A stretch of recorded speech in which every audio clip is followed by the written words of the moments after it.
So now I am inside the Ludwig Krapf Museum with a very, very knowledgeable guide. And if you see right here, this is the first church in Kenya.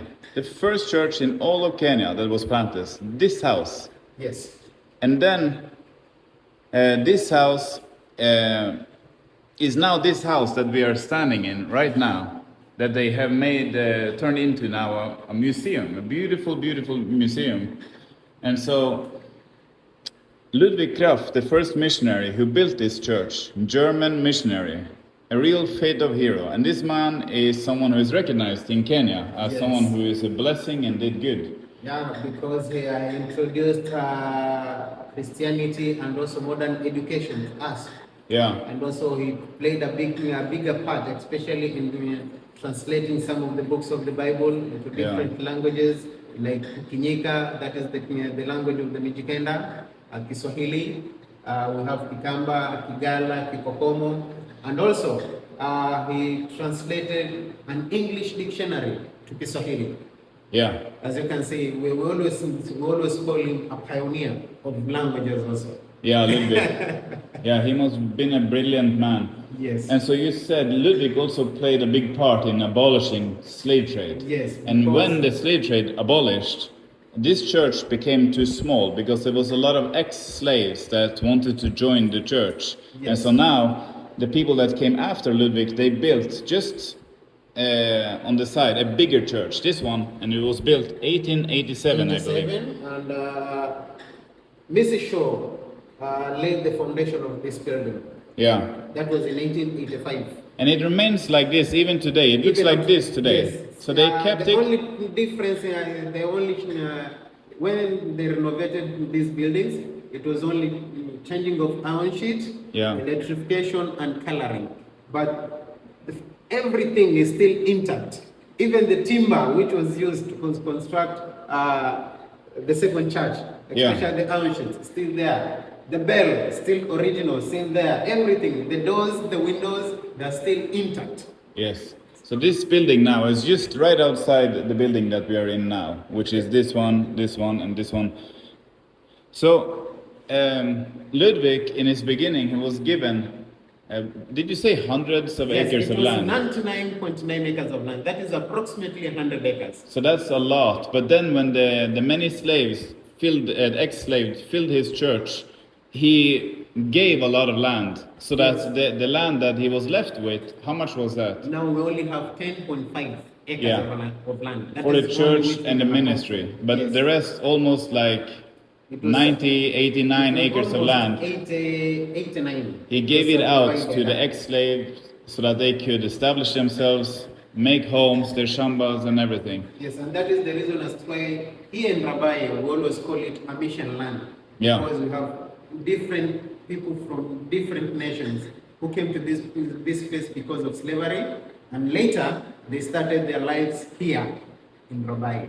So that is just like incredible. Now we have descendants from Uganda, descendants from India, descendants from Zimbabwe, Malawi. They are all settled here, and they are living nicely with the Rabai people. Yes. So also Ludwig, he built schools, maybe hospitals or clinics. Yes, we had an hospital here, but the hospital which was established here, it only had painkillers and first aid kits only. Okay. Because there were no needles. Especially the syringe. But I bet that did a big difference to a lot of people. Yeah, that's incredible. I mean, the missionary history in Kenya is something that we can be proud of as Christians. Yeah. So this is a place that is incredible. I've just started my tour, but I want to bring my friends here and to learn the beautiful Christian history in Kenya.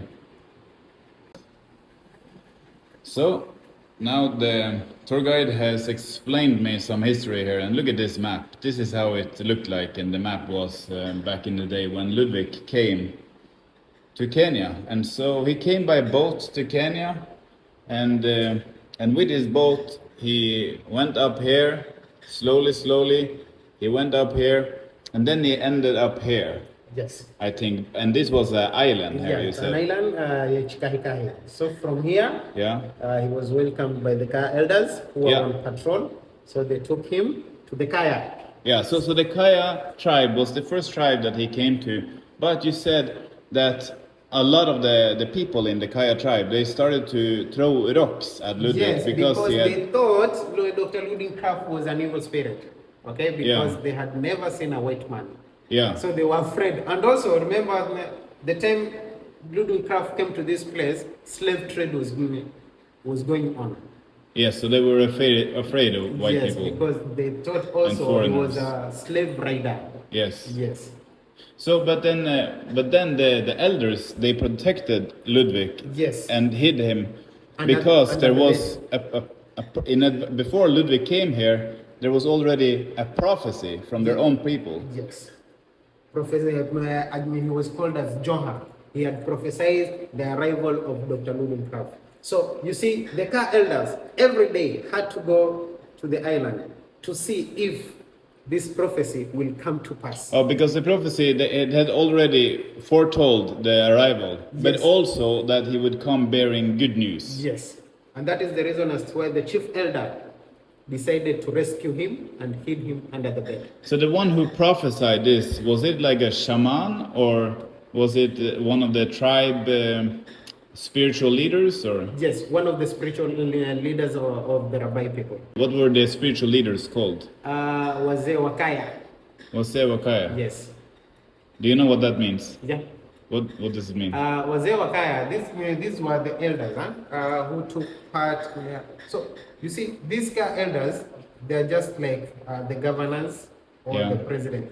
These are the guys who will protect the community. These are the guys who even conduct prayers for the community. Also show everything there. Even they could put some rules. You are not supposed to do this. Yeah. You're not supposed to do this, or you are supposed to do this. You are not supposed to dress like this. These are the guys who took part. But this was before the Gospels, these leaders. So when they prayed, who did they pray to? We call it mulungu. So most of the time they could pray using shrines, the comas. Is it to the ancestors Yes, or to the to other ancestors. spirits? To the ancestors. Okay. Because they But believe, through that, they would have a prophecy that Ludwig arrival and him bearing good news. yes. That is incredible. And so then he spent the next at least 2 years here working with language. Almost 1 year. 1 year. Yeah, because he arrived in the Kaya in 1845. So from 1845 he stayed until 1846 June. That's the time when he moved out of the Kaya, went back to Mombasa Island, Yeah. where he went and met Johannes Rabai, another German missionary who Yeah. had been sent to come and help Dr. Ludwig Krapf. So Yeah. together they came back to the Kaya, and from the Kaya they asked for a piece of land in order to construct their first church.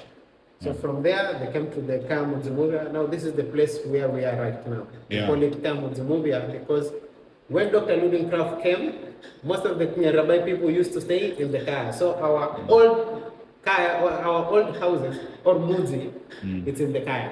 So now this is the new Rabai.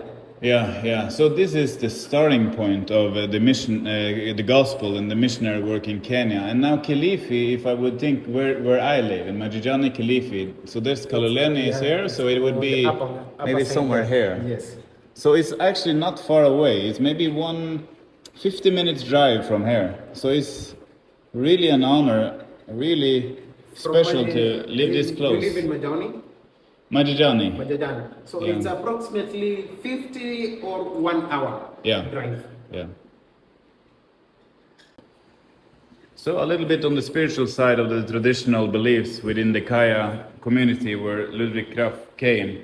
So these ones are called, what were they called again? Comas. Comas. So they would, if someone died and they made a grave, they would make these ones on top of the grave. They would erect this one or this one. So this one shows that it was a woman who died, this one is a man, and then they believe that the body, it disappears in the grave, but the spirit remains. So they use this one, Among us. yeah, to communicate with the spirit. And the spirit serves almost like a portal or a door into the dead, the other side. Yeah. And so then they would sit by these ones, by the grave, and pray and listen, and they could bring requests. For example, if they're sick, a request for healing, and then if they were healed, they would take that like that their prayers were heard by the dead. So it's like an access point. Yes, and to also the spirit. They had restriction. Huh? Yeah. You are not supposed to go to them, and maybe you want someone to die. And maybe you had a fight with your neighbor, so you come to visit to them and say, so and so has wronged me, and maybe I want him to die. I want him to perish. Okay. You're not supposed to, because you're the same person who you are going to die. Yeah. Okay. So the restrictions was it that you shouldn't come with hatred or Yes. with violence or? Yes. Okay. So these things it wanted you to request for something that was good. Yes. Okay. Only to something which is good. Okay. Not only to you, and also to the community, maybe to your family. Yeah. Yes. Did it happen that people violated those rules and tried requesting for some naughty things? Yes. Would they sometimes be heard, or they would just be cancelled, or they Most of them, they would end up dead. Oh, they would die themselves. Yes, after some time. Oh, okay. So it's like it would backfire. The Yes. curse would come on themselves. Okay, so we're just talking about the history of slaves here with my friend, and I just learned that here's a picture of these ones. They were slaves, and they had chains on their hands. And this was the tent of probably poachers, people that came and hunt, and then they collected ivory. And ivory is the horns of elephant or rhinos. These were of great value. So here they are using the slaves in their own land to bring the ivory to the boats of the foreigners, so that they take them home and they will prosper a lot on these ivories. And so here is also an item of ivory.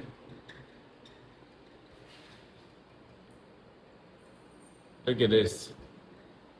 This makes me sick to the belly. Thank Jesus for the gospel that sets people and nations free. Exactly. Okay, so inside this glass, you see some of the work of Dr. Ludwig Krapf. So he translated the Bible, and here you see some example on how he translated verse by verse the book of Genesis there. And so, and then you can see. And here is the dictionary. So this one, Ludwig, he translated this one. Yeah, into an English dictionary to Kiswahili. Okay. And then, the same way he translated the book of Genesis, that's the way he translated the dictionary. But unfortunately, the time it was published, he had already died. Okay. Yes. But was this the first dictionary from Swahili to English? Yes, it's the first one. The first one? Yes.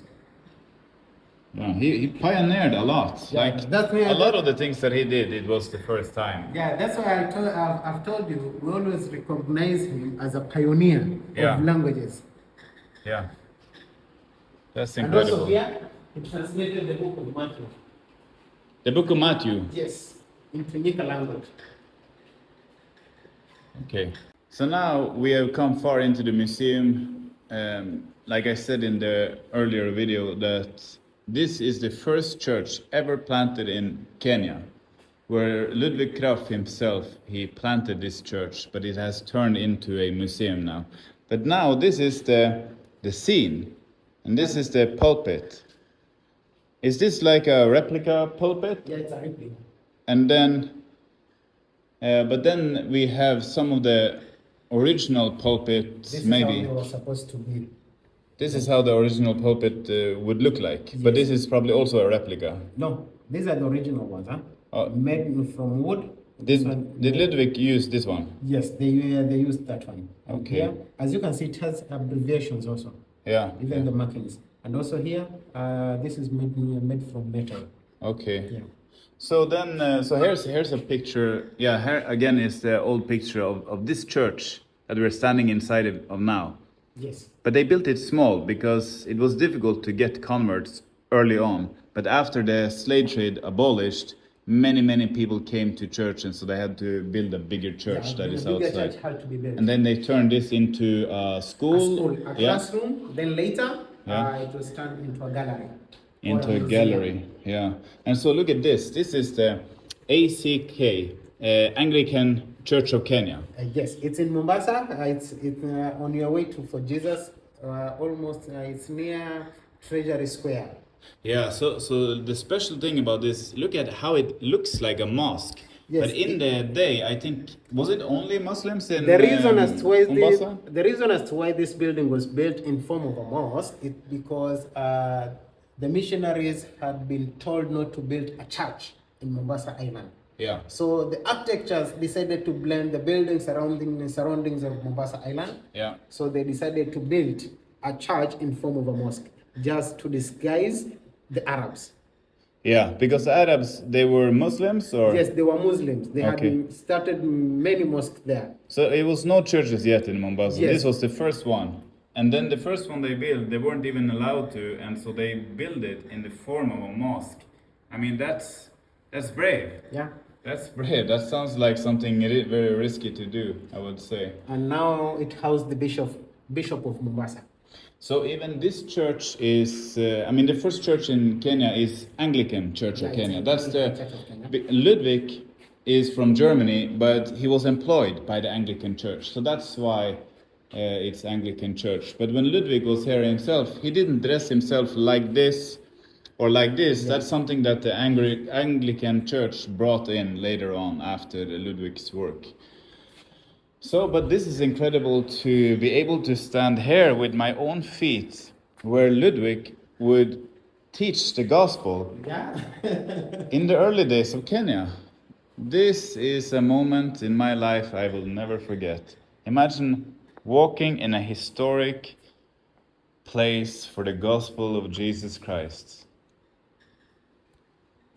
So now we're learning a little bit about the different communities here, but Rabai Christian Village became a Christian village a while ago by the Methodist Church. And that is probably the second church society to come to Kenya. Yes, that after the Anglican Church. Yes. And then the Methodist again, just like at the Anglican Church, they built their church like this, like a mosque to hide, but it really was a church. And then later they would put a cross on it. Yeah. And then they would preach the gospel inside of it like that. So they made it look like a mosque, but it really was a church. That was how the early missionaries did it. Yeah. So now we're behind the church, the first church. So that would be inside this building here. And this is now Dr. Ludwig Krapf, his personal house, his first house here. And so he made a 2-storage house, and the second floor served as an office for him. And now behind me is the church that we talked about earlier, that was built later on by the people that came after Ludwig, because the church grew so much, so they had to build this big church. But this is also a very old church that they preserved very well. And so now we're about to go inside his house. That will be really cool. And also these patterns and the symbolism and everything here in the stairs is originally exactly how it was when Ludwig built this house. Look at the symbolism, the signs that is on the stairs. I'm sure it means something. I asked if they know, but they don't really know what this means, the stairs of Ludwig Krapf, and what is graved into it. So I don't know if there's any suggestions or someone knows how I can find out. I would appreciate that. So now we're a little bit behind the church, and this is the grave place for the missionaries who died here, some of the earlier missionaries, and many of them, they died very young because of malaria and tropical diseases, and so that's why they died young. So there you see Ludwig down there, and the first church that he planted, and then his home behind there. And now we're standing outside the second church that was built, the bigger one, to be able to house all the new converts, the ex-slaves that came to Christ. And so today we're lucky because we get to go inside. Yeah, very lucky. So except the grill. Yeah. The grill. The other thing still intact, still original. Okay. The windows, the doors, they are still intact. Even the timber which was used, still intact. Yeah. From 1887 up to date. Even inside, we have some original benches also from that time, which are being used up to date. Like this one here, you just differentiate them with the shape of the metal. Okay. This one is original. This one here, it's not original, as you can see. Yeah, you can see the frame, the metal The frame. But this is how the metal frame was made original. As to why it's easy. So much nicer also. And the reason as to why it's easy for us to differentiate them is because of the rails. Yeah, the rails also. Yeah, the way was made. Yeah, it was made. Very, very nice. Yeah.